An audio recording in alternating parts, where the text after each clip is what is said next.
છેલ્લા કેટલાય દિવસોથી મોરબી છે એ ટોક ઓફ ધ ટાઉન છે, મોરબી ચર્ચાનો વિષય છે, મોરે મોરાની લડાઈ છે એ મોરબીથી સામે આવી અને હોટ ટોપિક મોરબી બની રહ્યું। ગોપાલ ઇટાલિયા વર્સેસ કાંતિભાઈ અમૃતિયાની આ લડાઈ છે એ આખા ગુજરાતમાં ચર્ચાનો વિષય રહી। મોરે મોરાની આ લડાઈ હતી અને આ લડાઈ એટલી હદ સુધી આગળ વધી ગઈ કે કાંતિ અમૃતિયા રાજીનામું આપવા માટે સીધા ગાંધીનગર પહોંચી ગયા। સમય આપ્યો હતો અને તેમને કહ્યું હતું કે ગોપાલ ઇટાલિયા પણ આવે અને રાજીનામું આપે। ગોપાલ ઇટાલિયા તો ત્યાં પહોંચ્યા નહીં।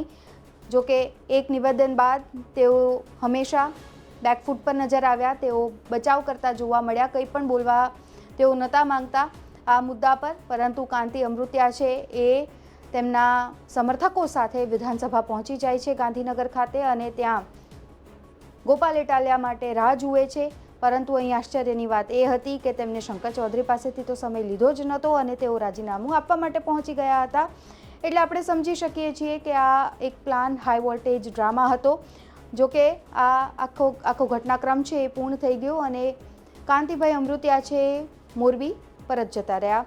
પરંતુ હવે મોરબીની જનતાની સમસ્યાને વાચા આપવાનો તેઓ પ્રયત્ન કરી રહ્યા હોય એવું લાગી રહ્યું છે, જ્યારે બીજી બાજુ તેમનો વિરોધ પણ થઈ રહ્યો છે। કારણ કે સ્થાનિક લોકો છે તેઓ નારાજ નજર આવી રહ્યા છે, વિરોધ પ્રદર્શન કરી રહ્યા છે અને તેઓ એવું કહી રહ્યા છે કે તમારા પાસે જો 2 કરોડ રૂપિયા હોય ગોપાલ ઇટાલિયાને આપવા માટે તો મોરબીની જનતા પાછળ વાપરો ને, શા માટે આવું કરી રહ્યા છો? આ ગજગરાની લડાઈ શા માટે ચાલી રહી છે? તમે સારા રસ્તા નાગરિકોને આપો, એ તમારી જવાબદારી છે। અને સતત વિરોધ પ્રદર્શન છે એ મોરબીના અલગ અલગ વિસ્તારથી એ સામે આવી રહ્યો છે। ત્યારે લોકો શું કહી રહ્યા છે સાંભળી લઈએ। અમે અત્યારે ચકાજામ કર્યું છે મારી ભૂગરની સમસ્યા છે એના માટે અને અમે બહુ આપણે ત્રાઈમાન થઈ ગયા છીએ। 1.5 મહિનો જે ફરિયાદ કરીને થાકી ગયા છીએ, પણ આ લોકોનું સોલ્યુશન નથી આવતું એટલે ન છૂટકે અમારે ચકાજામ કરવું પડ્યું। રજૂઆત અમે લોકો નગરપાલિકામાં કરી, કમિશનરને કરી, ચીફ ઓફિસરને કરી, ડેપ્યુટી એન્જિનિયરને કરી, એનું કોઈ સોલ્યુશન નથી આવ્યું એટલે ન છૂટકે કર્યું। એક આ પાણીની અમારે ભૂગરની સમસ્યા છે અને છેલ્લા 10 વર્ષથી એકાંતરે પાણી અમારે આવે છે। આખા ગામમાં પાણી આવે છે નર્મદા, પણ અમારે નથી આવતું અને પાણી પાછું ટાઈમ વગરનું। અહીંયા અમે કાલિકા પ્લોટમાં રહીએ છીએ। અમારો વર્ષોથી એક જ પ્રશ્ન છે, રોડ રસ્તા ઠીક નથી હોતા, ગટરો ઉભરાઈ જાય છે। કોઈ સાવડા વાળવા આવે તો એને કહીએ આપણે કે સાવડા વાળી જાઓ તો એ કે અમારામાં વિસ્તાર નથી આવતો।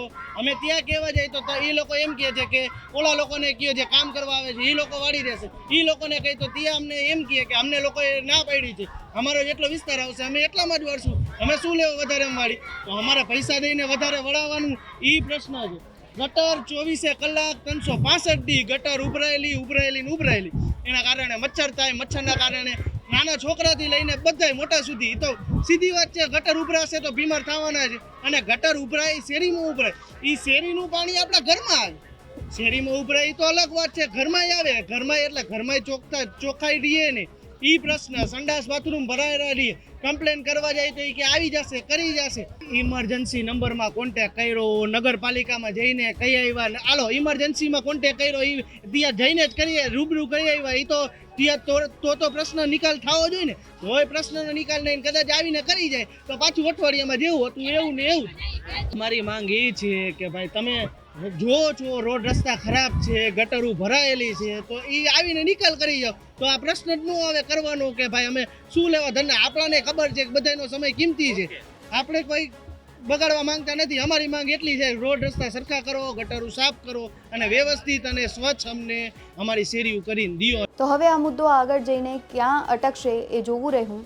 અત્યારે આ રિપોર્ટમાં બસ આટલું જ। ગુજરાતના તમામ મહત્વના સમાચાર જોવા માટે અને જાણવા માટે આપ જોડાયેલા રહો ગુજરાત તક સાથે। નમસ્કાર।